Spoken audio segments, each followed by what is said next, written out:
ரூபா பாட்டிலுக்கு 20 ரூபான்றது ஆகிப்போச்சு. இப்போ எவ்வளோ கேவலமான ஆட்சி மாற்றம் கொண்டு வரணும். மக்களுடைய என்ன நம்பிக்கையோடு அவங்க வந்து ஓட்டு போட்டாங்களோ மக்களுடைய வாழ்க்கையில் வந்து மண்ணள்ளி போட்டுட்டார்.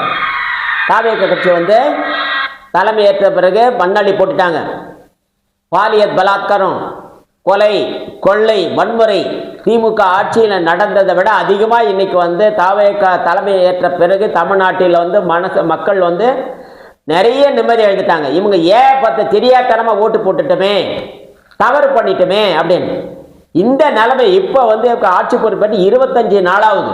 இந்த 25 நாளில் வந்து மக்கள் வந்து இது வரைக்குமே அனுபவிக்காத சித்திரவதைகள் அனுபவிச்சுட்டு இருக்கிறாங்க. இப்போ திடீர்னு அதிர்ஷ்டவசமாக மத்திய அரசு வந்து பிஜேபி கவர்மெண்ட்டு ஆட்சி சரியில்லை, சட்டம் ஒழுங்கு சரியில்லைன்னு ஆட்சியை கலைச்சாங்கன்னா, இதே விஜய் வந்து 10 சீட்டு 5 சீட்டு கூட பிடிக்கிறது ரொம்ப ரொம்ப